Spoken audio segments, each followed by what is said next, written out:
Habíamos dejado el capítulo en la parte 5.2. Vamos a ver cómo se utiliza en el tema de las structs. Y nada, vamos allá. Estuvimos por hacer un pequeño repaso, viendo cómo se definían y cómo se instanciaban en el 5.1. Y bueno, todo lo demás que estuvimos viendo, los demás capítulos. Así que nada, vamos a ver cómo se usan estas structs. Para entender cómo quizá queremos utilizar las structs, vamos a crear un programa que calcule el área de un rectángulo. Vamos a empezar usando variables individuales y luego refactorizaremos el programa hasta estar usando estructuras, básicamente. O sea, empezaremos con algo muy sencillito, variables y tal. De hecho, aquí ya estamos viendo, ¿no? El width y el height. Y luego pues iremos refactorizando paso a paso hasta acabar haciendo structs. Así que vamos a ver cómo se usan estas structs. Vale, vamos a generar un nuevo proyecto que utilice con cargo que lo llamaremos rectangles. Vale, pues vamos a crearlo ya. Tengo por aquí la carpeta que estábamos usando, donde hicimos nuestro proyecto de structs, así que vamos a llamar rectangles. Vale. Y vamos a copiar estos dos para generar un nuevo proyecto y hacer un run.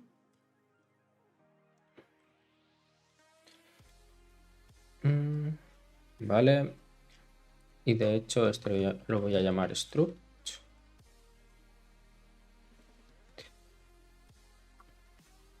Vale.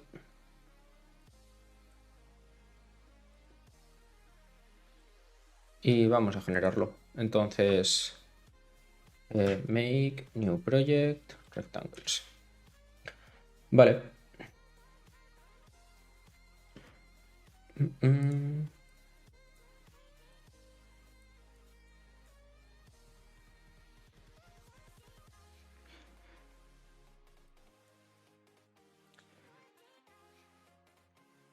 Vale, entonces ya tenemos el proyecto de rectangles aquí dentro de SRC. Tenemos el Hello World, como nos comentaba siempre que hacíamos un proyecto de cargo. Y ahora vamos a ver qué hacemos con esto, ¿no? That will take the width and height of a rectangle specified in pixels. Vale, vamos a tener un proyecto como tal llamado rectángulo, el cual pues tendrá un width y un height que estará definido en píxeles y calcularemos el área de este rectángulo. Entonces, como vemos en el 5.8, es un programa pequeño con una manera de doing exactly that in our project. Vale, de una manera de hacerlo. Básicamente, vamos a cogernos lo que nos dice aquí del main y vamos a cogernos la función esta de calcular el área. Básicamente, lo que decíamos, teníamos un width y un height. Y luego tenemos un print simplemente para imprimir por consola un texto y en el texto dentro de este curly bracket estaremos poniendo lo que es el área, lo que nos devolvería el resultado de esta función. Y luego esta función pues simplemente hace un width por height y ya está, y devolvería eso al ser evaluado como expresión. Vale. Ahora vamos a correr nuestro programa usando cargo run. Nosotros lo vamos a correr utilizando make, ya que nos hemos creado esta capa de abstracción.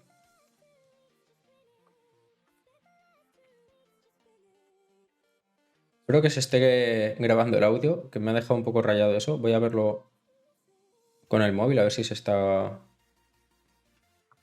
viendo todo bien.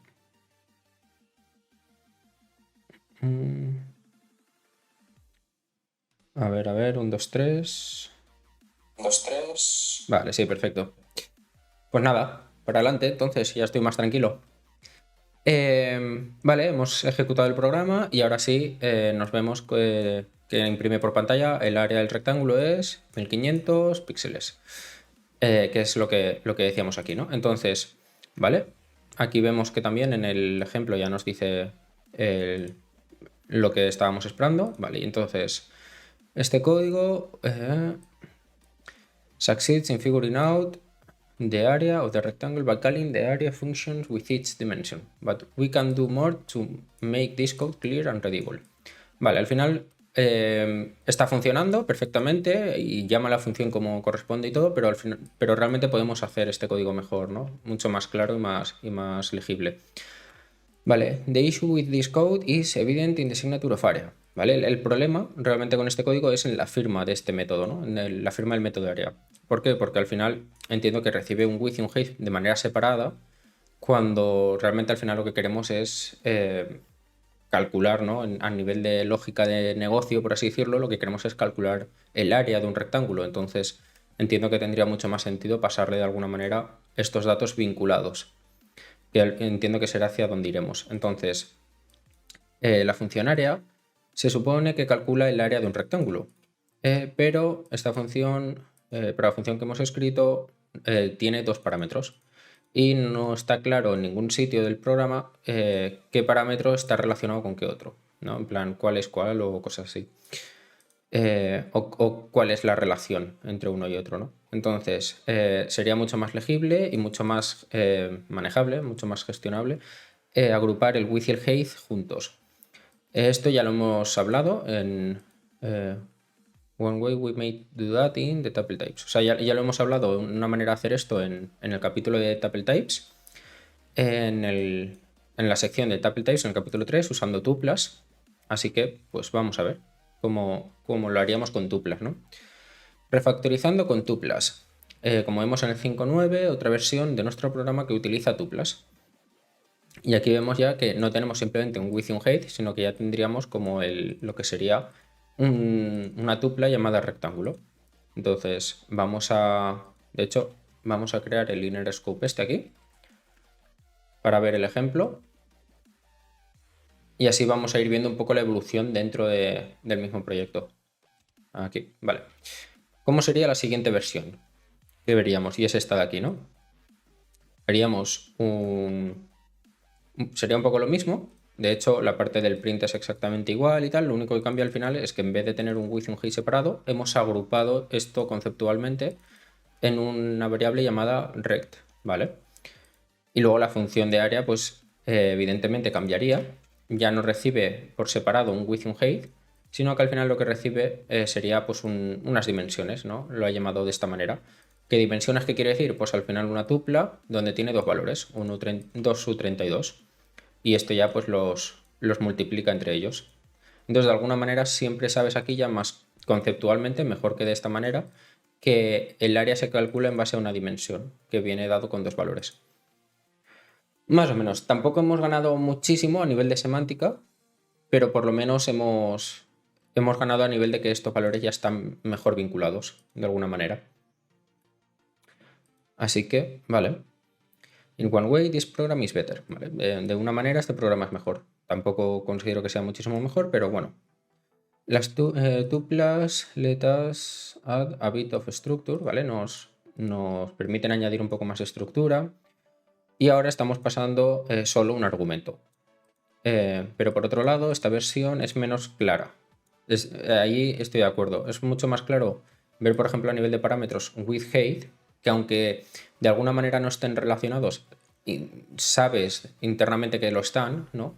Que ver simplemente un dimensions en ese aspecto, ¿no? O sea, aunque esté junto, a nivel de claridad creo que es un poco peor.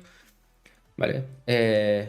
Tuples don't name their elements, so we have to index into their parts of the tuple. ¿Vale? Además aquí el tema de las dimensiones no te permite darle un nombre concreto a cada una de ellas, sino que tiene que ser a través del índice. Entonces, claro, aquí por ejemplo se ve mucho más claro, ya que le hemos dado unos buenos nombres a las variables, que son width por height, aquí simplemente es por dimensión 0 por dimensión 1.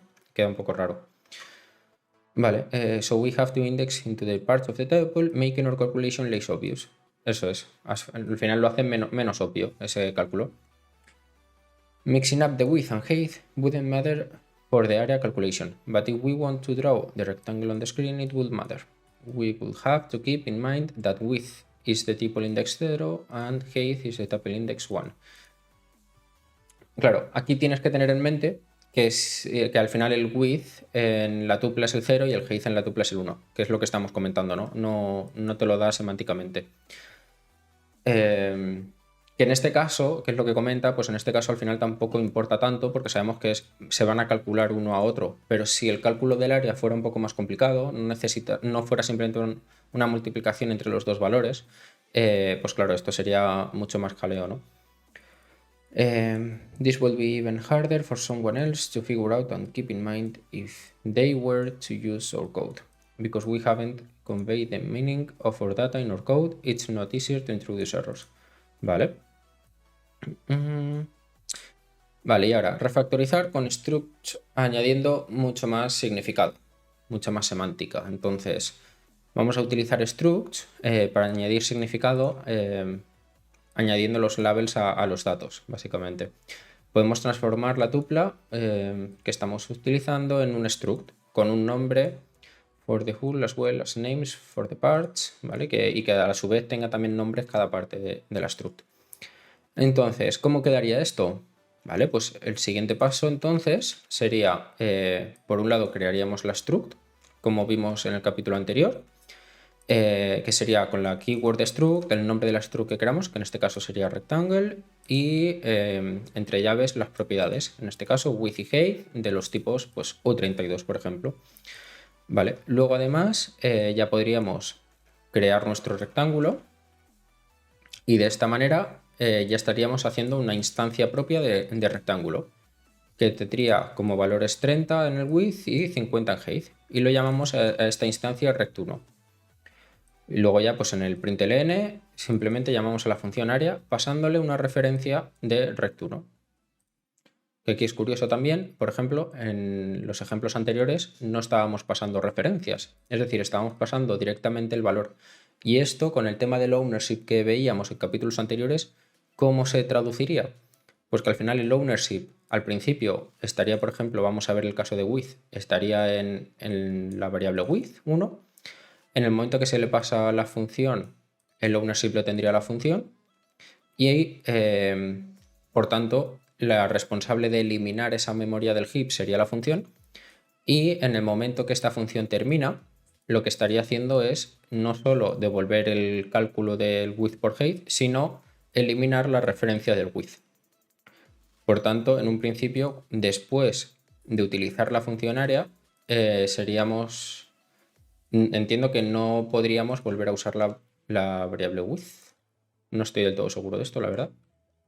A ver si, por ejemplo... Lo que no estoy seguro tampoco es si esto funciona al ser un println. Parece que sí. Parece que sí que tendríamos la opción. Ah, bueno, mentira, claro. Me estoy rayando porque esto pasaría si realmente width1 fuese una variable que no se almacena en el stack. Es decir, como es un número, este número es primitivo, tiene el trait este de clone y tal, y realmente al ser un número primitivo se almacena en el stack, no en el heap. Y por tanto, nunca se libera la memoria después de esto. Por tanto, esto pasaría si, por ejemplo, utilizásemos lo que comentaba de el string from y aquí generásemos cualquier string, ¿no? Entonces, si aquí, por ejemplo, se pasase, vamos a ver.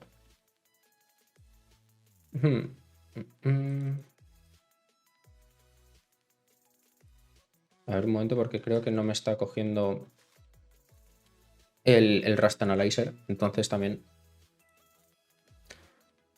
Vale. Ahora sí. Vale. Pues no, también no lo coge el string si se usa en esta función o en esta otra. A ver. Vamos a llamar a fun a, por ejemplo, y le pasamos una... Vale.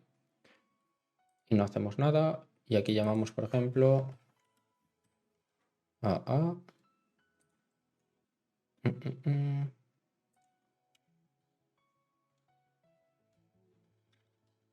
Bueno, y devolvemos lo que sea, ¿no? Esto es un ejemplo un poco tonto. A ver si funciona.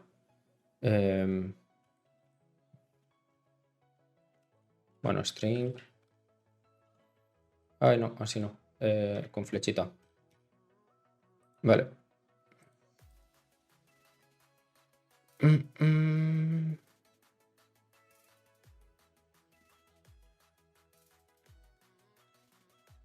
La sintaxis de Rust me cuesta un poco al principio, ¿eh? Volver a... Vale, entonces en un principio, vale. With 1 debería de utilizarse en la función A, utilizar el tema string y el ownership debería desaparecer de P, entiendo, que es de with. Bueno, de todas maneras, vamos a dejar esto y vamos a continuar por donde estábamos, que si no, se nos va el santo al cielo y no avanzamos. Vale, entonces, realmente tenemos el área, aquí teníamos 30, ¿vale? Y aquí simplemente hacíamos el cálculo del width, mentira, del área con el width y con el height.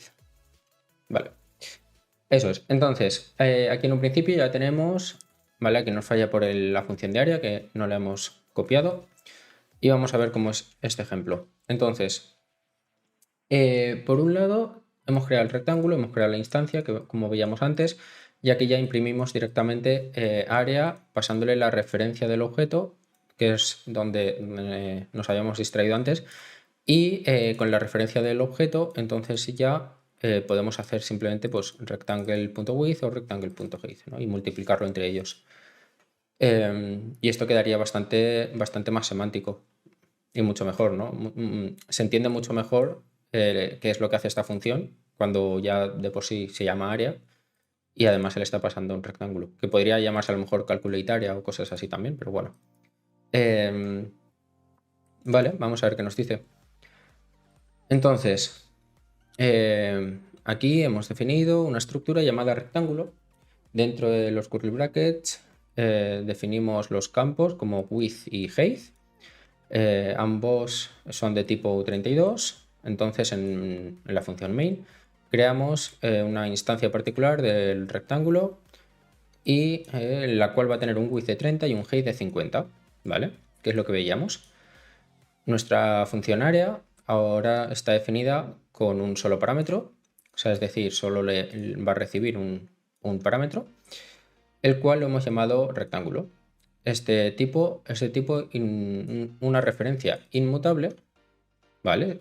Es una referencia porque está el ampersand y es inmutable porque por defecto siempre es inmutable. De una estructura, de una instancia de estructura rectángulo. Como hemos mencionado en el capítulo 4, queremos prestar la estructura en vez de coger el ownership de ella. Es decir, aquí en esta función preferimos simplemente coger la referencia, no queremos tener el ownership. Si tuviésemos el ownership, en este punto no va a pasar nada, pero si luego quisiéramos volver a llamar a área, por ejemplo, a ver si nos dejaría. Eso es, no nos dejaría porque se ha movido la referencia dentro. Entonces, la referencia aquí ya se ha perdido. Al tener el ownership esta función, que es lo que comentaba antes, que intentaba hacer justo en el ejemplo, aquí ya cuando termina lo que es el área, la referencia de rectángulo se pierde. Y por tanto, al perderse la referencia del rectángulo, aquí ya no se puede utilizar. Y de hecho el error que nos dice justamente es que pues, la variable rect1 ha sido movida. Vale, entonces por ese mismo motivo, si aquí le pasamos lo que es una referencia, aquí tendríamos que pasarle una referencia y por tanto al poder pasarle una referencia ya podemos siempre usarlo en cualquier momento, porque quien va a destruir el valor de esa variable será este contexto. Es decir, cuando desaparezca rect1 de donde está ahora mismo, que es esto de aquí, este contexto. ¿Vale? Entonces,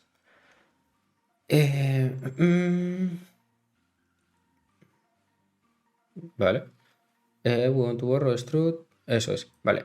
De esta manera, main retiene el ownership y puede continuar usando rect1, el cual is the reason we use, el cual es la razón de la que usamos el ampersand, el tema de la referencia, en la firma de la función y donde podemos llamarla. Es decir, desde aquí y desde aquí. Entonces, por un lado ya hemos hecho lo que es el refactor, ¿no? Vamos a ver qué nos comenta entonces ahora. La función área Accesses the width and height fields of the rectangle instances. ¿Vale? O sea, ahora mismo la función de área puede acceder al atributo width y al atributo height, a los campos width y height que tiene la instancia de rectángulo. Note that accessing field of a borrowed struct instance does not move the field's value. Curioso. O sea, estamos accediendo a los campos que tiene el rectángulo, como width y como height, pero no estamos moviendo como tal esos campos. Which is why you often see borrow of structs. Vale, o sea, al final entiendo que como ya has hecho la referencia del struct entero, en este caso, por ejemplo, has hecho la referencia del struct entero, realmente cada uno de los campos también son de alguna manera referencias, entonces no van a destruirse.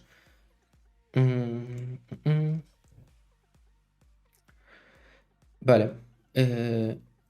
Or function, nuestra firma de la función para área ahora dice exactamente lo que quiere decir, lo que significa. Calcula el área de un rectángulo usando el width y el height, los campos width y height. This conveys that the width and height are related to each other, ¿vale? Y esto además pues, nos dice eso, que están relacionados entre ellos los dos campos. ¿Qué relación tienen? Pues la relación de que forman parte de un rectángulo. Y nos dan unos nombres más descriptivos a los valores en vez de usar una tupla con índices en valor 0 y 1. Esto es un win para la claridad, una victoria. Vale, adding useful functionality with derived traits. Vale, it'd be useful to be able to print an instance, o sea, estaría bien al final poder imprimir la instancia de rectángulo mientras estamos debugueando nuestro programa y ver qué valores tiene cada campo. Como vemos en el 5.11, utilizamos el println, el macro println, igual que lo hemos utilizado en capítulos anteriores, pero esto no va a funcionar. Vamos a ver por qué. Entonces, si intentamos hacer este print, que es lo que nos comenta, de hecho lo vamos a intentar, por ejemplo, en este punto, veremos que esto no funciona. Ok. ¿Y qué nos dice el error? Exactamente. El rectangle doesn't implement std fmt display. Vale. O sea, de alguna manera no está implementando una forma de visualizarse, ¿no? Lo que es la estructura. Vale, cuando compilamos este código, recibimos el siguiente código de error, el mensaje de error, que es el que acabamos de leer, ¿vale? El macro println puede puede hacer muchos tipos de formateos y por defecto el curly brackets le dice a println que use el formateo llamado display.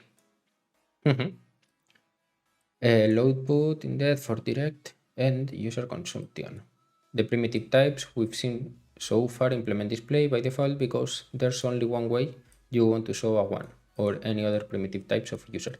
Claro, al final otros tipos de datos con los que sí que hemos podido hacer el println, por ejemplo en este caso cuando hacemos un área, ¿no? Que estamos devolviendo un número, solo hay una manera de representar este número, ¿no? Que es lo que nos comenta.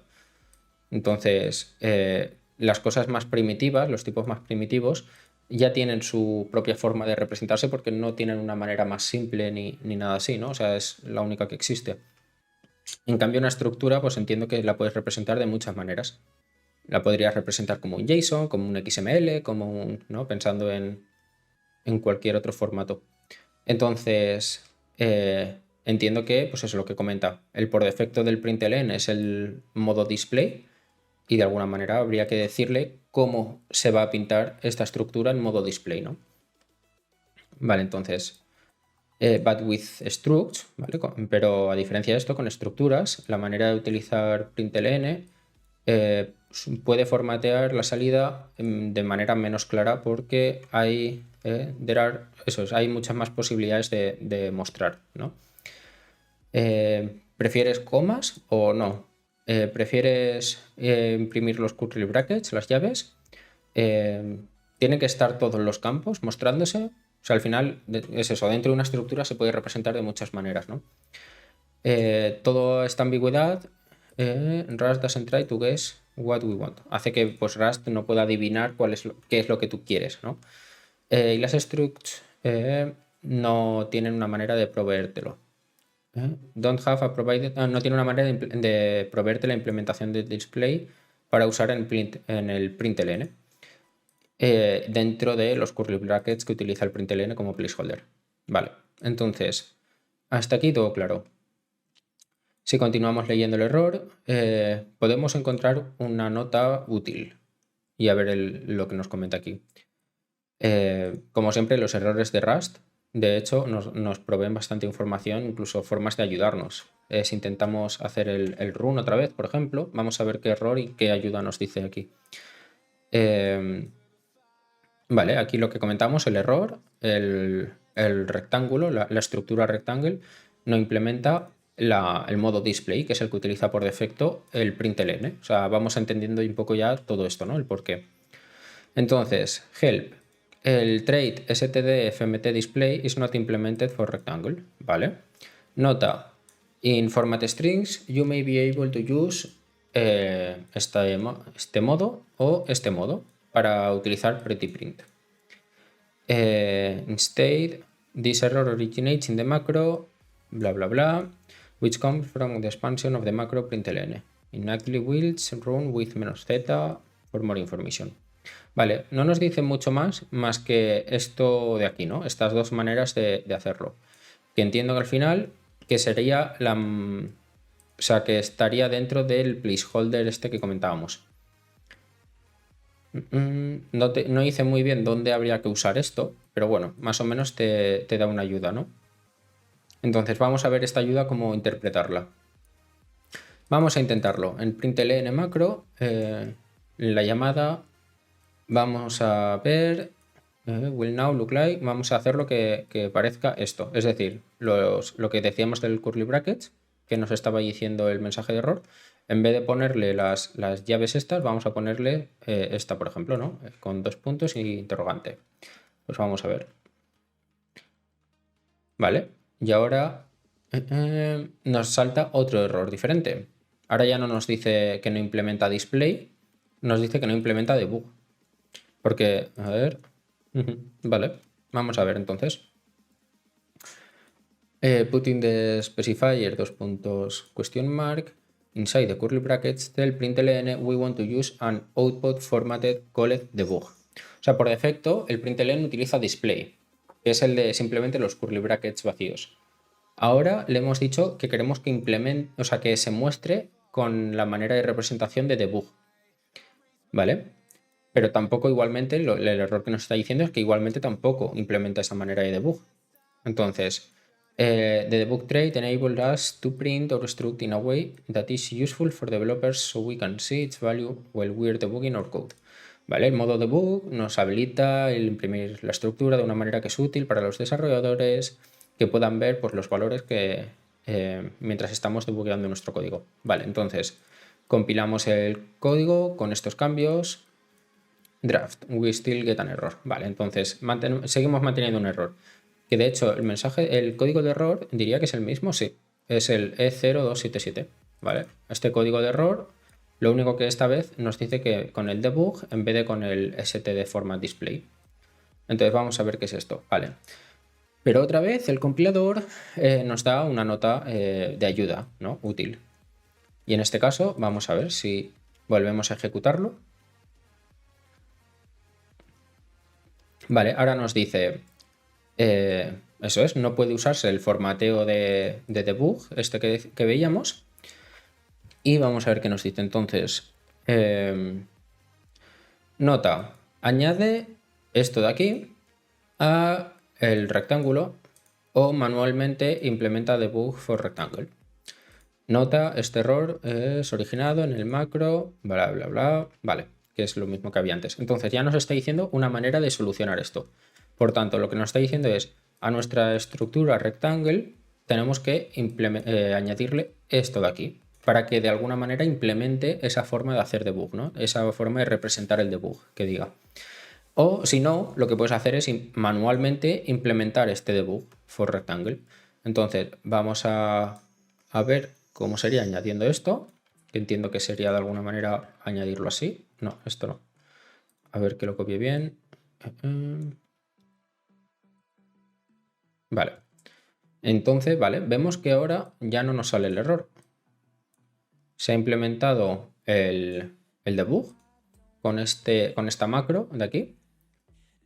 La macro se llama derive y lo que le añade es el tipo de derivación, por así decirlo, ¿no? Como si implementásemos una especie de interfaz y ya le da la funcionalidad este debug internamente. Vale. Entonces, vale. Rust does include functionality to print out debugging information. ¿Vale? Rust ya te provee de funcionalidad para imprimir información de debugging. But we have to explicitly opt in to make that functionality available to our struct. Pero tenemos que hacérselo explícitamente. Para hacer eso añadimos el atributo outer ¿vale? Que hemos visto con almohadilla, derive tal. Justo antes de la definición de estructura, como vemos en el 5.12, justo como hemos hecho. Antes de la estructura le añadimos el tema de la macro esta. Vale, entonces... Ahora cuando corremos el programa no nos saldrá ningún error y veremos el siguiente output. Entonces vamos a verlo. Por un lado veremos el output que estamos printando aquí del área del rectángulo, como estábamos haciendo hasta ahora, y luego la estructura del rectángulo. Y de hecho aquí ya lo vemos, ¿no? El área del rectángulo es tanto y además estamos viendo que el rectángulo tiene estas propiedades, el width 30, height 50. Vale, entonces, de hecho, todos estos prints que hay aquí son de los diferentes refactors que hemos hecho. Es decir, el primero de aquí sería este, el siguiente sería este de aquí. Y al final vemos que el resultado es el mismo porque hemos ido haciendo refactors. O sea, el comportamiento visible no ha cambiado. Lo único que ha cambiado es cómo internamente se organiza la información, ¿no?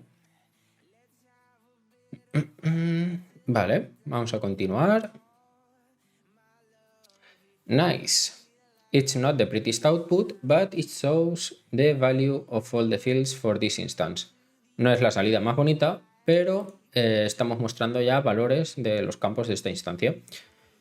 Which will definitely help during debugging, que definitivamente nos ayudarán a debuguear, ¿no? Cuando tenemos estructuras más largas, es útil tener estos outputs un poco más legibles. En esos casos podemos usar esta manera en vez de la que estamos usando de debug. Y esta manera, por lo que habíamos visto previamente en el mensaje de error, que aún lo tendremos por aquí, es para hacer pretty prints. Así que vamos a ver qué es esto de pretty prints, de impresiones así más bonitas. Así que por ver un poco cómo quedaría, vamos a ponerlo aquí. De hecho, vamos a poner los dos. En plan, por un lado este que es el de debug y este que es el de debug bonito, llamémosle. Vale. Vale, y lo que nos ha hecho básicamente es pues formatearlo con diferentes líneas, ¿no? Cada propiedad en una línea. Que queda bien, por lo menos un poco más legibles, ¿vale? Entonces eso, habrá veces que queremos hacerlo más legible, en estos casos utilizaremos esto en vez de esto en el println. Vale, en este ejemplo utilizamos el estilo este para la salida, para la siguiente salida. Y vemos el resultado, que es el que nos ha dado, ¿vale? Otra manera para imprimir los valores usando debug format es usar el dbg macro, el cual coge el ownership de una expresión, que es lo contrario de println, el cual coge una referencia. Claro, eso es lo que estaba pasando antes. Antes estaba viendo que cuando estaba haciendo el ejemplo al principio del todo, con esto poniéndolo como string, intentando tal, claro, realmente lo que está pasando es que el println lo que coge es una referencia siempre. Entonces, si le paso directamente aquí el valor como si fuese normal, internamente lo estará asimilando como referencia. Y por eso no estaba funcionando el ejemplo de que luego sí que se podía usar realmente, porque lo que le había pasado internamente era una referencia, aunque no se había explicitado con el ampersand. Pero bueno, vale, entonces... prints the file and line number of where that debug macro call, ¿vale? O sea que este macro de debug además imprime tanto el fichero como el número de línea donde está saltando, ¿no? El debug, donde se está llamando. Occurs in your code along with the resultant value of that expression, ¿vale? Junto al resultado de la expresión y nos devuelve el ownership del valor. Vale, curioso. De hecho, veo que ya hay aquí una manera, entonces vamos a ver luego cómo hacerlo. Entonces, nota, llamar al macro dbg, al macro debug imprime en el estándar, en la consola standard error, ¿vale? Que es el stder, que es lo contrario del println, el cual imprime en la standard output console stream, que es el stdout, ¿vale? Hablaremos más sobre stder y stdout en escribir mensajes con standard error en vez de con standard output en la sección del capítulo 12. Bueno, pues ya llegaremos ahí entonces. Pero básicamente es interesante saber que el debug imprime en el error y el println imprime en el output. Ok. Aquí hay un ejemplo de cómo podemos, a ver, donde estamos interesados en el valor que has asignado en el campo with, as well as the value of the, ¿vale? Así como al valor de la estructura entera. Entonces vamos a ver aquí cómo lo hace. Aquí utiliza el struct con el macro de debug y luego dentro de la función main lo que estamos haciendo es, vale, por un lado, vale, es curioso, vamos a verlo en el ejemplo. Entonces, aquí vamos a copiar el struct con el derive que veíamos y vamos a copiar todo esto aquí dentro. Vale, así. Entonces, claro, aquí lo curioso es, por un lado ya le estamos diciendo la macro esta de que puede utilizarse el debug dentro de, o sea, con la estructura de rectángulo. Ya tiene una manera de representarse en modo debug. Entonces, por otra, hay una propiedad llamada scale, el cual pues entiendo que aumentará el tamaño de alguna de las cosas, o escalará el tamaño, en este caso un por 2, ¿no? Vale, y luego tenemos una instancia de este rectángulo, el cual tiene un width y un height. Y este height tiene 50, está bien, pero el width está llamando a la macro debug, que lo llama con el valor 30 y además por el scale. Entonces, entiendo, por lo que nos comentaba justo antes, de que el debug nos devuelve el ownership del valor, es decir, está absorbiendo a ver dónde lo decía. Aquí, which takes ownership of an expression, es decir, la macro debug está absorbiendo el ownership, está recibiendo el ownership de scale y está luego devolviendo el valor de lo que devuelva esto, ¿no? Entonces, a ver si nos lo especifica, eso es. De hecho, señalamos toda la macro de debug y poniendo el ratón encima ya nos dice que es U32. O sea, nos está diciendo que todo esto nos devuelve un tipo U32. Y luego, una vez que ya le hemos asignado este width a partir del macro debug, hacemos un debug del rect entero. Y esta vez es solo una referencia. O sea, esta vez no le estamos pasando el ownership. Vale, entonces si ejecutamos esto, vamos a ver qué nos devuelve.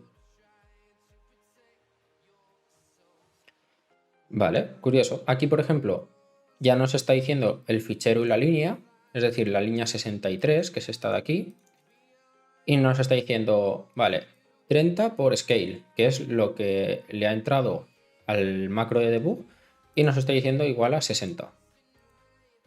Vale, y luego nos dice que ha saltado también este debug en la línea 67 y lo que le ha entrado es un ampersand rect1 y la salida, es decir, o sea, lo que tiene dentro, sí, bueno, sería la salida realmente, porque esto podríamos recogerlo, es decir, todo esto realmente nos estará devolviendo igualmente un ampersand rectangle, o sea que, vale, entonces la salida es una instancia de rectangle que tiene un width 60 y un height 50, vale, muy guay. Entonces, podemos poner el dbg alrededor de una expresión como es el 30 por scale y porque dbg devuelve el ownership del valor de la expresión, el campo width tendrá el mismo valor que si no hubiésemos no hubiésemos llamado a la macro de debug en ese punto. Vale, nosotros no queremos que dbg coja el ownership de rect1 más abajo en este punto. Así que usamos una referencia en rect1 en la siguiente llamada.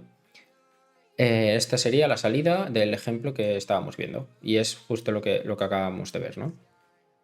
Aquí lo único que cambia son las líneas donde falla, evidentemente, porque el ejemplo en nuestro fichero es diferente, pero sería el caso. Vale. Ahora, podemos ver the first bit of output came from total línea 10, justo lo que decíamos, ¿no? Que el primer debug nos falla en la línea 10 en este caso, o sea, es llamado en la línea 10, donde el debugging, la expresión 30 scale, ¿vale? Donde se está debugueando la expresión de 30 por scale. Y el resultado del valor es 60. El debug formatting implemented for integers is to print only their values. Es decir, ¿vale? El formato de debug para enteros es simplemente mostrar el valor. El macro de debug es llamado también en la línea 14 y la salida del valor es ampersand rect1, el cual es una estructura de tipo rectangle. Esta salida utiliza el pretty debug, es decir, la manera bonita que veíamos, ¿no? Con diferentes líneas para cada propiedad. Del formateo de rectangle type, ¿vale? El macro de BG can be really helpful, puede ser muy útil cuando estamos intentando encontrar, ¿no? Figure out what your code is doing, o sea, adivinar un poco qué es lo que nuestro código está haciendo. Vale, in addition to the debug trait, además, ¿no? En adición al trait de debug, Rust nos provee numerosos traits para usar con la función de derive, ¿no? El derive attribute, vale, lo llama attribute, no función. That can add useful behavior to your custom types, que nos puede añadir funcionalidad o comportamiento útil, ¿no? Estos traits y estos comportamientos están listados en el apéndice C. Cubriremos cómo implementar estos traits con customs behaviors, con comportamientos custom personalizados, así como crear nuestros propios traits en el capítulo 10. ¿Vale? O sea que al final realmente esto de aquí es un trait, o lo llama trait, ¿no? Vale. Hay muchos atributos aparte del derive. O sea, el atributo este, que al principio lo estaba llamando función, pero aquí lo llama atributo, pues se ve que hay bastantes más aparte del derive. Para más información, mira atributos en la sección del Rust Reference. Vale. Ahora nuestra funcionaria es muy específica. Solo computa el área de rectángulos. Sería de gran ayuda llevar este comportamiento más cerca de la estructura rectángulo, ¿no? Porque it won't work, porque no va a funcionar con otro tipo de dato, simplemente va a funcionar con el de tipo rectángulo. Así que vamos a ver cómo podemos continuar el refactor de este código transformando, ¿no? Moviendo este área, la función área, dentro de un método llamado transformarlo en un método área definido en el tipo de rectángulo. Entonces, la idea ahora está bastante clara. Es decir, tenemos un refactor ya hecho, como veíamos aquí en el ejemplo anterior, el cual tenemos nuestra estructura de rectángulo, podemos hacer instancias de este rectángulo y luego por otro lado tenemos una función separada, aislada, ¿no? De esta estructura, que lo que hace es calcular el área, pero solo lo va a calcular para este rectángulo, o sea, para cualquier instancia de rectángulo. Entonces, ¿qué sentido tiene que la estructura de rectángulo esté por un lado y el cálculo de área esté por otro? O sea, debería de estar de alguna manera integrado en la estructura de rectángulo, ya que solo va a funcionar con esta estructura. Y es un poco lo que vamos a hacer ahora en el capítulo siguiente, así que vamos a verlo. Capítulo 5.3. Sintaxis de métodos. Así que vamos allá. Los métodos son similares a las funciones. Podemos declararlos con la keyword fn y un nombre. Estos pueden tener parámetros y devolver valores. Y they contain some code that runs when a method is called from somewhere else. Y al final, pues estas funciones tienen código que se pueden ejecutar desde el momento que se le llamen, ¿no? Vale, no como las funciones, los métodos están definidos en el contexto de una struct. o un enum o un trait object que cubriremos en el capítulo 6 y capítulo 17 respectivamente. O sea que aparte de las structs, que serían como los objetos en un lenguaje orientado a objetos, por así decirlo, ¿no? Que serían como las clases, mejor dicho, aparte de eso, aquí en Rust, los enums y en este caso los trait objects, que hay que ver un poco qué es eso de trait objects, además de los datos como tal, también puede tener funciones.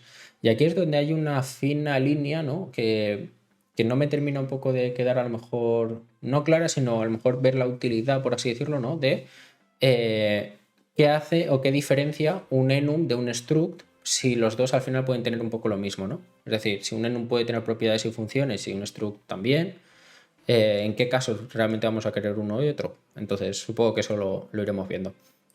Vale, entonces, and the first parameter is always self, which represent the instance of the struct and method is being called on. Vale, entonces los métodos de las structs siempre tienen el primer parámetro que es self. Esto, si no recuerdo mal, es muy parecido también a Python. O sea, en Python los métodos de las clases utilizan el primer parámetro que es el mismo. Vale, que es básicamente la instancia en sí. Vale, entonces,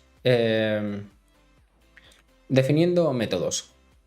Vamos a cambiar el área, la función área, que tenía el rectángulo, la instancia rectángulo, con, a ver, as a parameter, an instate, make an area, method defined on the rectangle struct, as shown in el 5.3. Vale, entonces vamos a cambiar la función área esta para añadirla dentro de, como si fuera un método definido en el rectángulo. Para ello vamos a continuar generando scopes y vamos a ir viendo. Entonces, vamos a copiarnos el struct que veíamos anteriormente, que es el que ya habíamos definido y todo. No, esto no ha cambiado. Aquí hay un bloque de código nuevo, como vemos, que es impl rectangle, y luego ya pues estaría el código de la función que realmente queremos hacer, ¿no?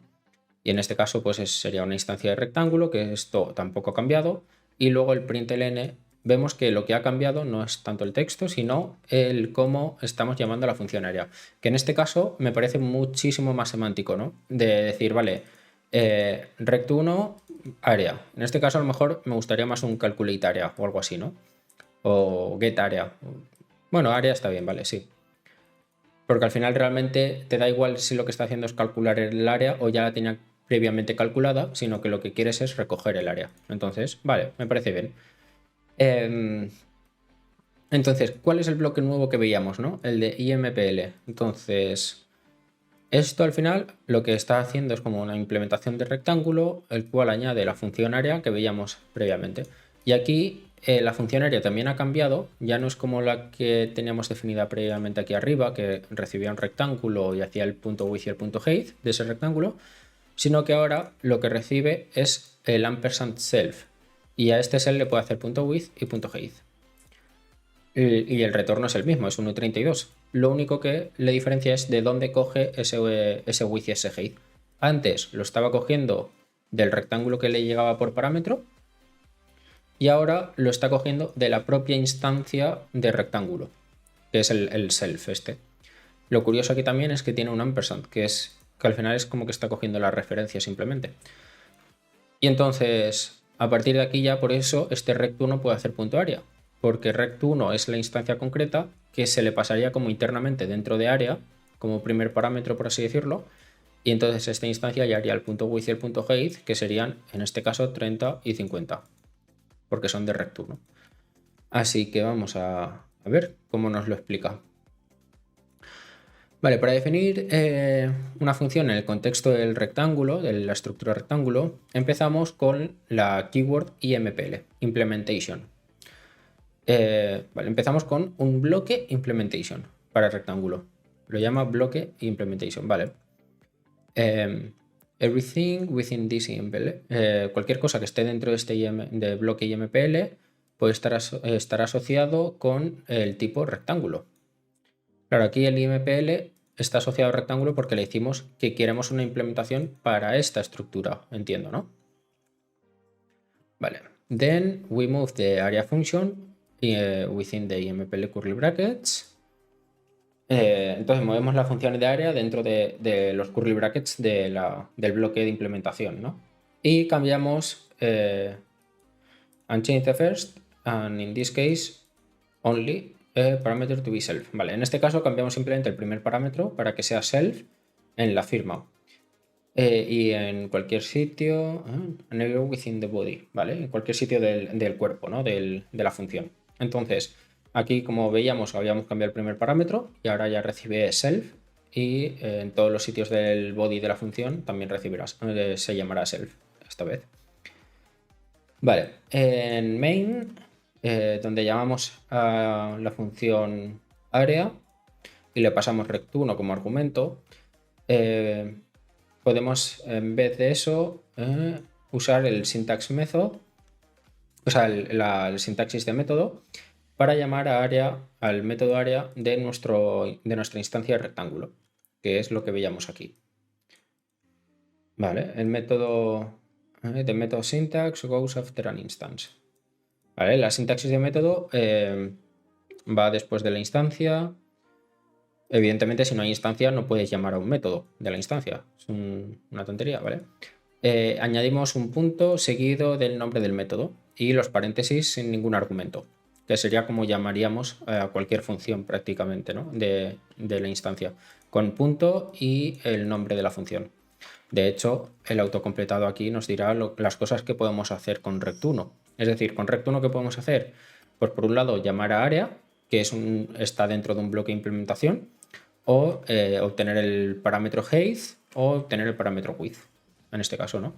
Y luego además, pues más funciones que tiene por el mero hecho de ser un struct, entiendo, ¿no? Vale, pero entonces en este caso es área. Vale, entonces... y eso, y además no le pasamos ningún argumento, ¿no?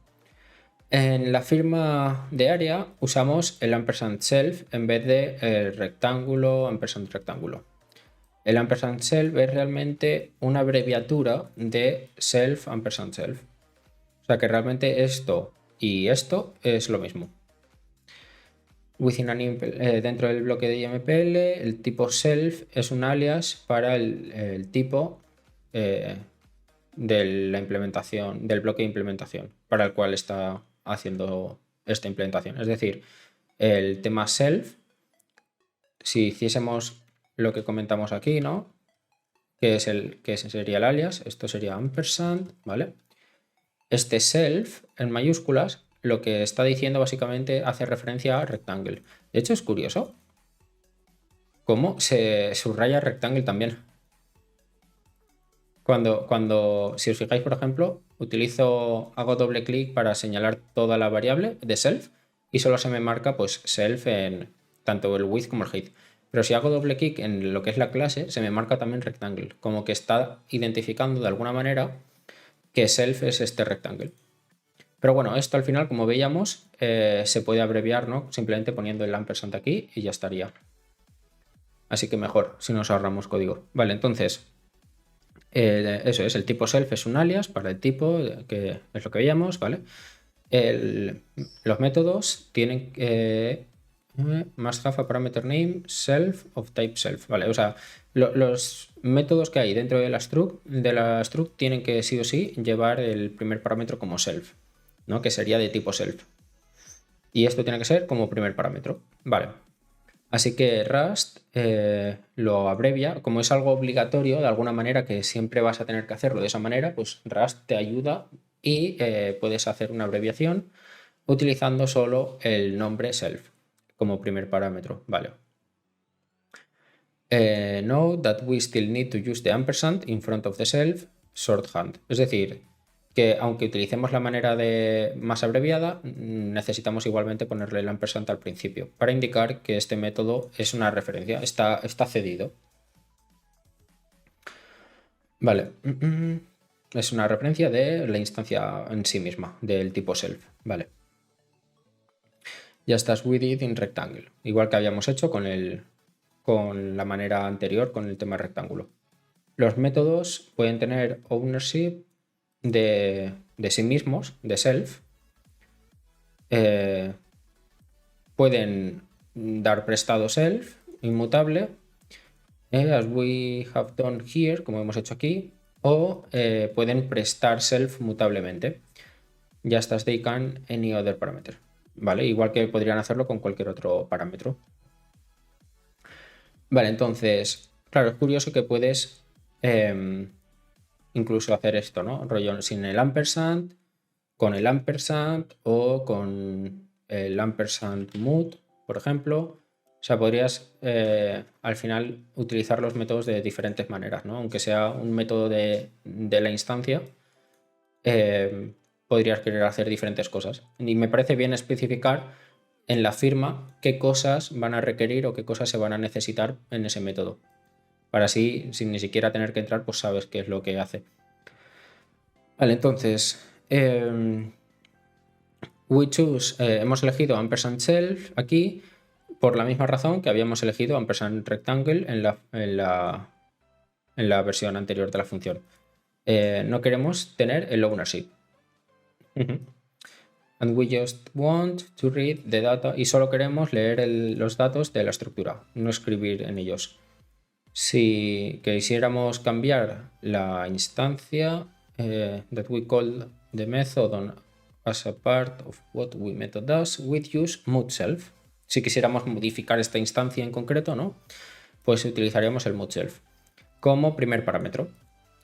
Vale, teniendo un método, having a method that takes ownership of the instance by using just self as the first parameter is rare. Vale, entonces suele ser bastante raro, ya nos estaba diciendo aquí, que tengamos el ownership de la instancia dentro del método. Esta técnica es usualmente usada cuando when the method transforms self into something else. Cuando transformamos self en otra cosa. Es decir, vale, lo estoy pillando. Es decir, si tuviéramos de alguna manera una especie de mapper interno de la instancia, es decir, por ejemplo, imagínate que este rectángulo, de alguna manera, yo que sé, quisiéramos transformarlo a map square, por ejemplo, ¿no? Y esto, entonces sí que tendría sentido a lo mejor, pues tener aquí un mood de self y realmente no devolver como tal a sí mismo, sino devolver, por ejemplo, yo que sé, una estructura diferente que sería un square, por ejemplo, ¿no? Entonces podríamos transformar todo lo que quisiéramos y devolver otra cosa, algo así, ¿no? Entiendo. Más o menos, ¿no? Entonces, eso, having method that takes ownership of the instance by using just self as the first parameter is rare. This technique is usually used when the method transforms self into something else and you want to prevent the caller from using the original instance after the transformation, ¿vale? Y quieres prever que quien ha llamado a este método pues no siga utilizando el original, ¿no? Sino la transformación ya realizada. Bueno, ya digo, veremos en qué caso se podría usar o no. La razón principal, de hecho, vamos a hacer alguna, antes de continuar leyendo, porque se me está ocurriendo alguna cosa, por ejemplo, con el tema del mood self también. No tanto el hecho de tener la referencia, ¿no? De tener el ownership, sino de hacer el mood self. Si queremos hacer mutable, imaginemos que tenemos que el área no la calculamos en el momento que la pedimos, ¿no? Sino que la generamos, o sea, que la tenemos como guardado previamente. Entonces, imaginemos que tenemos, por ejemplo, área, que también es 1.32, y por defecto, aquí ya, cuando se instancia, vamos a poner como que ya se lo pasamos, ¿no? El área directamente. A ver, esto no tiene mucho sentido en general, pero bueno.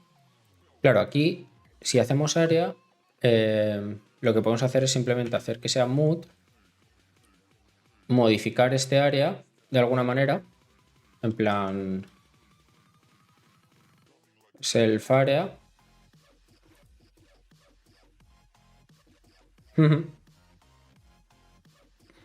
Bueno, más que área, a lo mejor lo que podríamos hacer es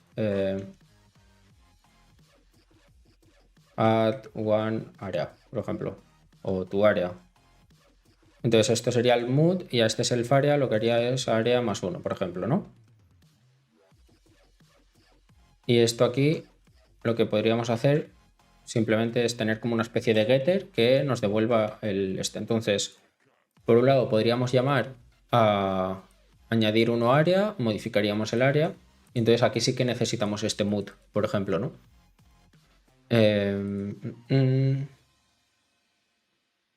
No sé si aquí hay alguna... Creo que sí, ¿no? Hay una abreviación de este estilo. Vale, pero esto no tiene que devolver nada, entonces. Claro.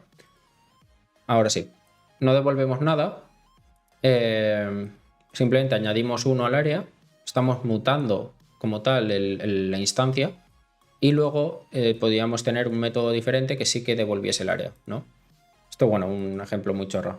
Que no tiene tanto sentido, ¿no? A nivel del ejemplo. Pero para ver simplemente en qué caso a lo mejor sí que sería útil el tener el mutable del self, ¿no? Vale, entonces, ok, pues vamos a seguir entonces leyendo. La razón principal para usar métodos de instancia o sobre las funciones, method instead of functions, in addition to providing method syntax and not having to repeat the type of self in every method signature, is for organization. Vale.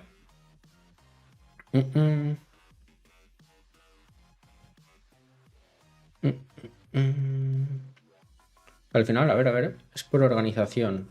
A ver. O sea, por organización está claro, pero aquí en adición tú proveer syntax method y no tener repetido el tipo self en cada firma de método. Lo de self no he entendido muy bien porque realmente lo vamos a repetir, ¿no? Cada vez que queramos hacer un método vamos a tener que pasarle el self, realmente. We put all the things we can do with an instance of a type in... ¿Vale? Podemos tener todas las cosas que queremos hacer en un bloque de IMPL en vez de tener feature users of our code search for capabilities of rectangle in various places in the library we provide. En vez de tener, vale. Al final podemos ordenar todo en un mismo bloque de implementación para tenerlo, pues eso, más organizado, ¿no? Y no tener como desperdigado todos los métodos que podemos hacer con rectángulo en diferentes sitios de la librería. Note that we can choose to give a method the same name as one of the struct fields. For example, we can define a method on rectangle that is also named width. Vale, entonces podríamos tener también un width aquí, por ejemplo.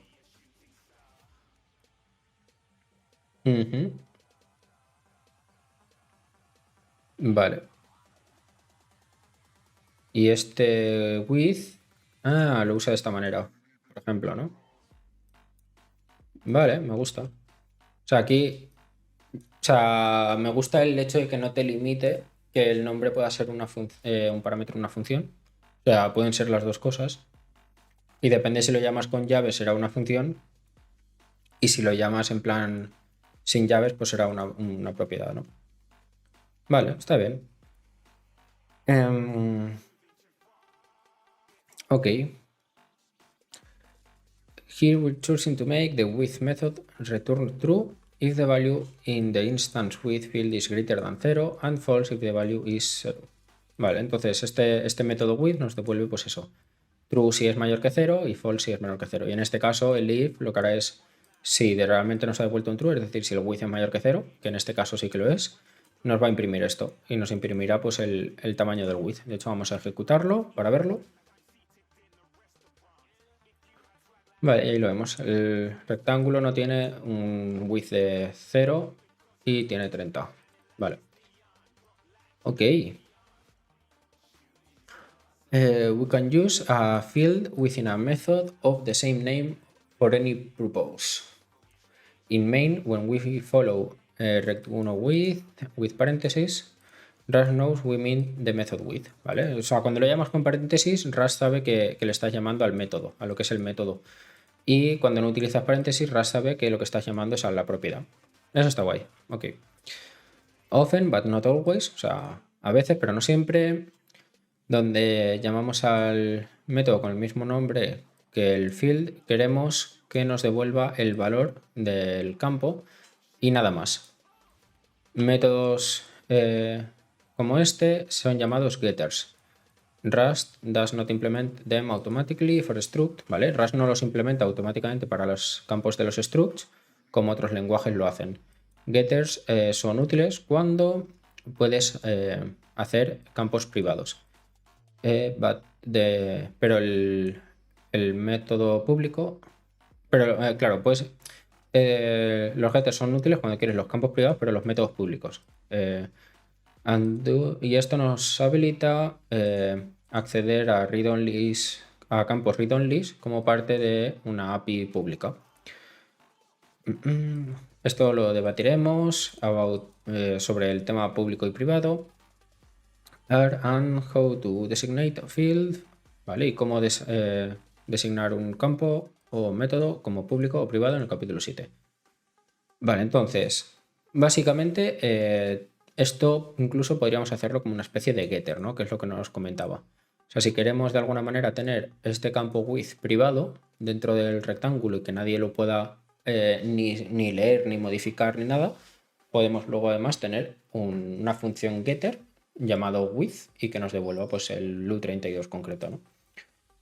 Vale, entonces, ¿dónde está el operador flechita este, ¿no? La flechita esa. Vale, en C y C++, dos operadores diferentes son usados para llamar a métodos. Aquí usamos, tú has usado el punto si estás llamando a un método de un objeto directamente y la flecha, o sea, tú usas en C y C++ se refiere, tú usas el punto para llamar a un método de un objeto directamente y una flecha si estás llamando a un método de un puntero de un objeto y necesitas de referenciar el puntero primero. En otras palabras, si un objeto es un puntero, haces objeto flechita something, que es similar a hacer esto en Rust, entiendo. Vale, Rust no tiene el equivalente del operador flechita, sin embargo Rust tiene la funcionalidad llamada Automatic Referencing and Dereferencing, llamando métodos en uno de los lugares, de los pocos lugares en Rust que tiene este comportamiento. Here's how it works. Así es como funciona. Cuando tú llamas a un método como object something, Rust automáticamente te añade el ampersand mood o asterisco. So object matches the signature of the method. In other words, the following are the same. Vale, o sea, básicamente como que Rust automáticamente te hace mucha magia al respecto de saber si es si tienes que referenciar algo o no, porque como que le da igual si es un puntero o es un objeto concreto, ¿no? Entonces, sería lo mismo hacer esto, p1 de instance y ampersand p2, que hacer ampersand p1 punto distance ampersand p2. El primero se ve mucho más limpio. Esto es automáticamente referencing behavior works because es como funciona el comportamiento de referencing automático, porque los métodos tienen a clear receiver, ¿vale? Pues es un recibidor más claro, algo así. Vale, the type of self. El type of self. Ok. Given the receiver and name of a method, Rust can figure out definitely whether the method is reading ampersand self, mutating ampersand mood, or consuming self. The fact that Rust makes borrowing implicit for method receives is a big part of making ownership ergonomic in practice. Pero al final simplemente pues que te ayuda un poco con el tema de esto, ¿no? Que no tienes que estar preocupándote si es una referencia o no, lo hace automáticamente y ya está.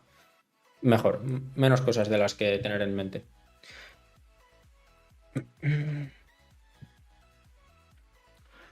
Methods with more parameters, ¿vale? Vamos a ver métodos con más parámetros. Vamos a practicar usando métodos implementando un segundo método a nuestra estructura rectángulo.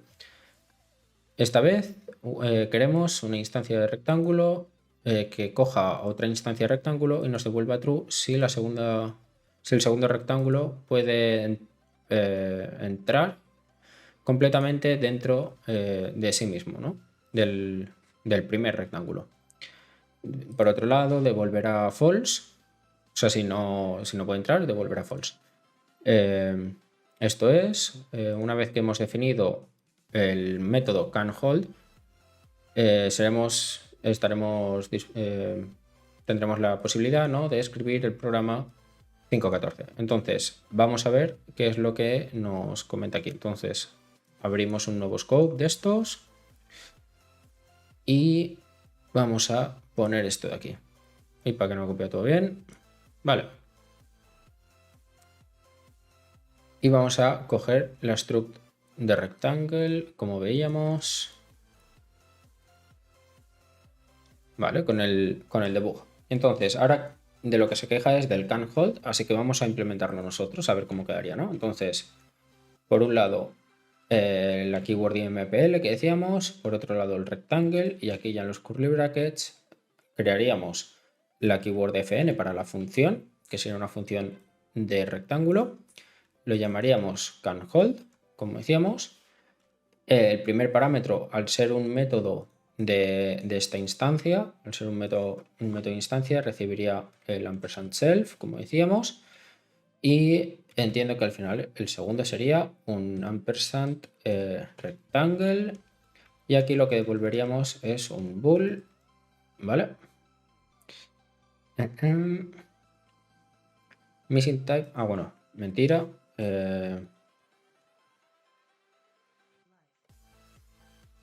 Y esto, sí. Y aquí de momento, bueno, podemos devolver un true y ya está. Pero la definición al final sería esta. De hecho, podemos devolver el true así. La definición al final sería esta, ¿no? Una función llamada canHold, primer parámetro es self, segundo parámetro rectangle. Y aquí lo curioso es que realmente aquí se ve que es como si fuera el primer parámetro el rectángulo, cuando realmente es implícito que el self es el primero, ¿no? Pero bueno, vale.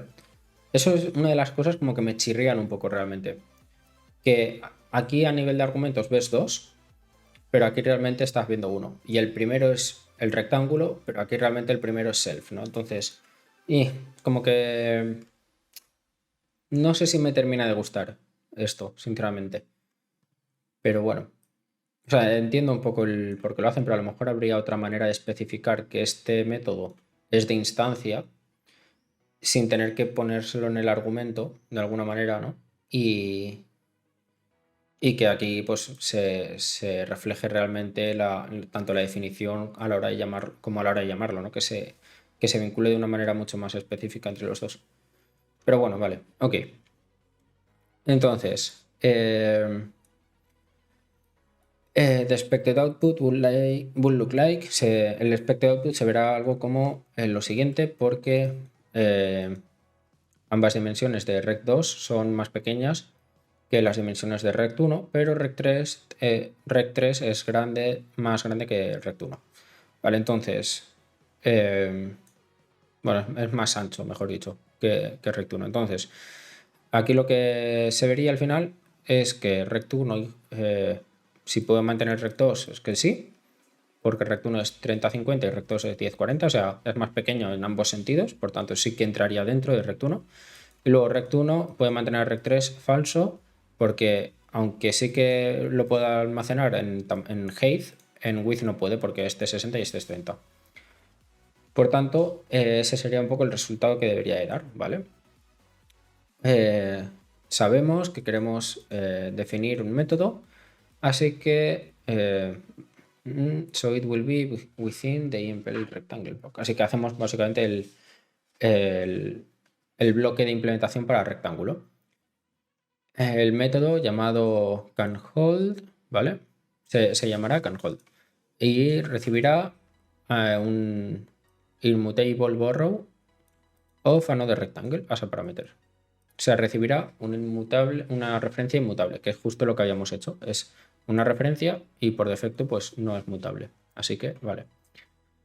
We can tell what the type of the parameters will be by looking at the code that calls the method. ¿vale? Podemos saber qué tipo de parámetro vamos a querer simplemente viendo cómo será el método, ¿no? Si es así, pues ya sabemos qué tipo de parámetro es. Vale, passes in &rect2, which is an immutable borrow to rect2, an instance of rectangle. This makes sense because we only need to read rect2 rather than write. Al final tiene sentido que simplemente sea una referencia y que no sea mutable porque lo único que queremos hacer es leerlo al final, en vez de escribirlo, lo cual quiere decir que necesitaríamos una referencia mutable. Y queremos, and we want main to retain ownership of rect2, ¿vale? Y queremos además que main mantenga el ownership de rect2. Así que podemos usar en cualquier momento después volver a llamar al método canHold, ¿vale? O sea, al final el método canHold no tiene el ownership, simplemente una referencia, no es mutable porque solo queremos lectura y ya está, ¿vale? Entonces, el valor de retorno de canHold será un booleano and the implementation will check whether the width and height of self are greater than the width and height of the other rectangle, respectivamente. Y al final el método canHold pues, lo que chequeará es si self es más grande tanto en tamaño como tanto en width como en height del rectángulo que le hemos pesado. Vale. Vamos a añadir el método nuevo canHold al bloque de implementación, que sería este de aquí, lo que veíamos. Entonces, vamos a copiarlo y vamos a pegarlo aquí. Y aquí lo ha llamado other, por ejemplo, ¿vale? Pues lo podemos llamar other en vez de rectangle, ¿vale? Para que tenga lo mismo que el este y además me parece un buen nombre, en plan de... puede almacenar otro rectángulo, ¿vale? Entonces, aquí lo que hace básicamente es chequear si el width de self es mayor que el width de other y además que el height de self sea mayor que el height de other. O sea, está haciendo que canHold, si es igual exactamente, te diría que no. Es decir, 30-50 y 30-50 te estaría diciendo que no puede mantenerlo. Pero bueno, eso ya sería definiciones de si realmente queremos eso o no. Entonces, al final la función esta devolverá un booleano porque como no tiene punto y coma, esto se evalúa como expresión y devuelve booleano. Y ya estaría funcionando como tal. De hecho, podemos ejecutarlo y ver si nos da lo que decíamos. Y ahí está. Rect1 puede mantener rect2 true, rect1 puede contener rect3 false. Vale. When we run this code with the main function, como vemos en el 5.14, cuando corremos este código con la función main, obtendremos el output deseado. Los métodos pueden recibir múltiples parámetros de los que añadimos en la firma after del parámetro self, ¿vale? Después del parámetro self. Y estos parámetros trabajarán justo como parámetros de funciones. Vale, entonces, ahora, funciones asociadas. Funciones asociadas. Todas las funciones definidas en el bloque de implementación son llamadas funciones asociadas porque están asociadas al tipo llamado después de la implementación, es decir, al bloque de implementación concreto que hemos hecho. En este caso están asociadas a la estructura rectángulo, ¿no? Podemos definir funciones asociadas que no tengan self, o sea, que no sean de instancia, como primer parámetro. Y estos no serán métodos, porque estos no necesitan una instancia del tipo para trabajar. We already use one function like this. Ya hemos utilizado una función como esta, que es string from. La función string from está definida en el tipo string, pero no necesita una instancia de tipo string. Sería de alguna manera como en programación orientada a objetos, sería de alguna manera, por así decirlo, como un método abstracto, ¿no? O sea, un método estático, que diga, no abstracto. Un método estático. No necesitas instancia de la clase y puedes trabajar con el método en concreto. Tiene sentido que esté definido a nivel de esa estructura porque es para generar a lo mejor un tipo de string. Eso puede venir bien para métodos constructores. para métodos constructores que queramos, pues eso, como en este caso el string from, ¿no? Queremos construir un tipo string a partir de tal.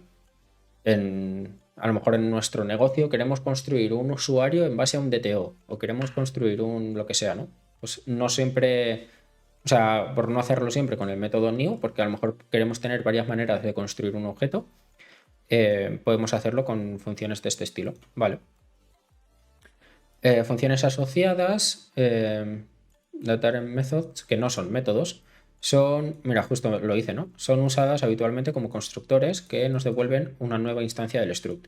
Es que es de lo que más sentido tiene realmente las estáticas, pero bueno, pueden ser para otro tipo de cosas. Por ejemplo, a lo mejor, bueno, no lo sé. No lo sé, vale, sí. O sea, iba a decir una especie de mappers, pero al final no dejan de ser un poco lo mismo. Vale, entonces,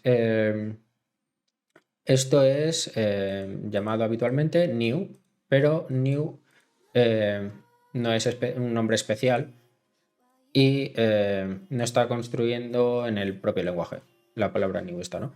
Y estoy totalmente de acuerdo con el tema de que no es un nombre especial. O sea, al final realmente, si hablamos a nivel de semántica, hacer un, por ejemplo, new user como, vale, estás creando un nuevo usuario, pero ¿con qué, no? Pues con parámetros primitivos, ¿desde dónde estás creando este usuario, no? Cosas así.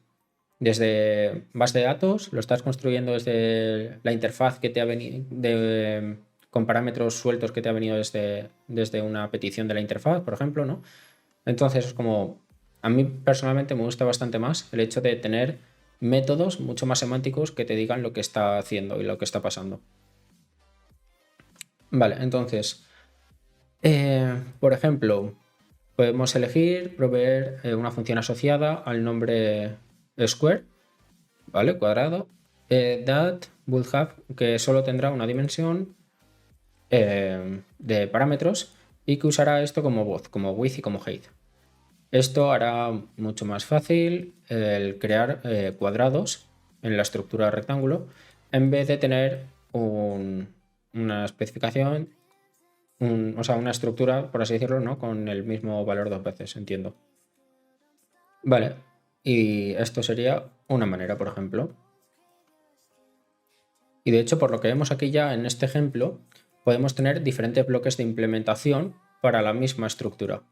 Y esto puede ser bastante curioso. Imaginemos que queremos tener todos nuestros constructores, de lo que decíamos antes, queremos tener todos estos métodos estáticos agrupados juntos. Pues podemos tener un bloque de implementación solo de eso, de métodos estáticos. Podemos tener otro bloque de implementación donde tengamos solo métodos de negocio, ¿no? Con cosas de negocio que necesitemos. Luego podemos tener otro bloque de implementación solo de getters, por ejemplo, ¿no? Y podemos ir creando bloques de implementación según realmente lo que queramos. Entonces, eso me parece muy interesante. Sobre todo para organizar el tema del código. Claro, de esta manera entonces estamos creando una implementación de rectángulo y estamos creando una función square, la cual no recibe self y por tanto es un método estático, recibe simplemente un tamaño y este tamaño se le asigna tanto a width como a height. Y estamos devolviendo una instancia de self, que self es rectangle. De hecho, entiendo que podríamos hacer esto igualmente y no pasaría nada. Pero al final, por abreviar, pues con self ya lo tendríamos. Vale. Y de hecho, luego, si quisiéramos hacer eso, podríamos hacer pues lo que decíamos, ¿no? Utilizar rectangle, entiendo, y llamar a punto square. Ah, no, punto no. Punto, así. Square. Porque sería la manera de llamar a los métodos estáticos. Y aquí le podríamos dar, por ejemplo, pues 45. Y esto pues nos devolvería un rect4 y tendríamos aquí punto y coma y tendríamos aquí el rect4 que realmente sería un rectángulo pero que internamente el tamaño que tiene es de un cuadrado. Al final es una manera pues de construir nuestro objeto con unas determinadas propiedades y que le damos un nombre en concreto a esa forma de construirlo. Vale, me parece muy guay. La palabra, la keyword self en el tipo de retorno y en el cuerpo de la función son alias para el tipo que aparece después de la keyword IMPL, en este caso rectangle, ¿no? Eso es, que en este caso es rectangle. Para llamar a la función asociada usamos el dos puntos, la sintaxis de dos puntos, con el nombre de la struct. En este caso, let sq igual a rectangle dos puntos square 3. Esto es simplemente un ejemplo, ¿vale?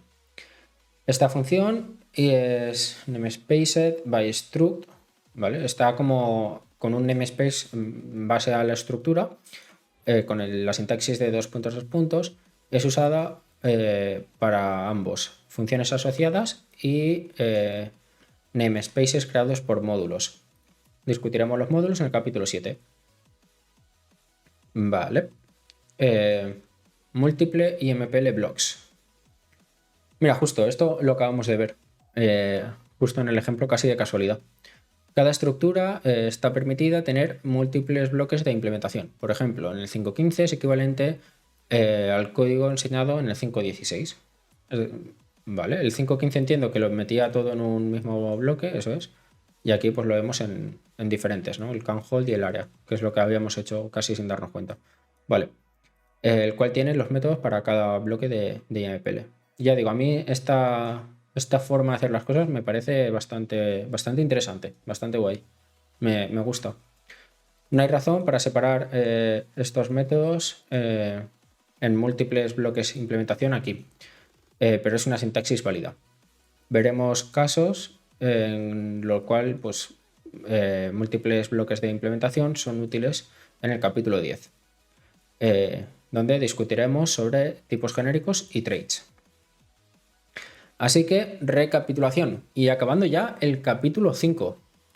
Y ya nos meteríamos la semana que viene con el capítulo 6. Perfecto. Vamos a ver. Los structs te permiten crear tipos personalizados que tengan pues, sentido en tu dominio, que tengan significado en tu dominio. Utilizando structs puedes mantener piezas de datos asociadas y conectadas entre ellas y nombrar cada pieza para hacer tu código mucho más limpio. En el bloque de implementación puedes definir funciones que están asociadas con tu tipo y métodos que que tienen un tipo de asociación, associative functions, vale, que están, y métodos que tienen tipos de funciones asociadas que te permiten especificar comportamiento para instancias que tienen tus structs. Pero las structs aren't the only way no es la única manera que tú puedes crear tipos custom. Let's turn to Rust enum features to add another tool to your toolbox. Así que vamos a ver en el siguiente capítulo los enums, la funcionalidad de los enums, para pues añadirte más herramientas a tu caja de herramientas. Así que esto ya lo veremos la semana que viene, el tema de los enums. Pero bastante guay este capítulo de los structs. Esto ya nos da bastante poder para empezar a hacer cosas interesantes, para poder, pues eso, crear nuestros propios objetos de alguna manera, crear cierta lógica de negocio, ¿no? Esto es muy potente para, pues hablando ya a nivel de arquitectura de software y cosas así, si nos metemos en temas de DDD, por ejemplo, ¿no? El poder organizar tu lógica dentro de una estructura y empezar a organizar esas funciones de negocio que pueden tener esas estructuras, pues son muy interesantes. Así que nada, la semana que viene veremos más. Veremos tema enums y pattern matching, veremos hasta dónde llegamos la semana que viene. Y espero que os haya gustado y nos vemos, pues como decía, la semana que viene. Hasta luego.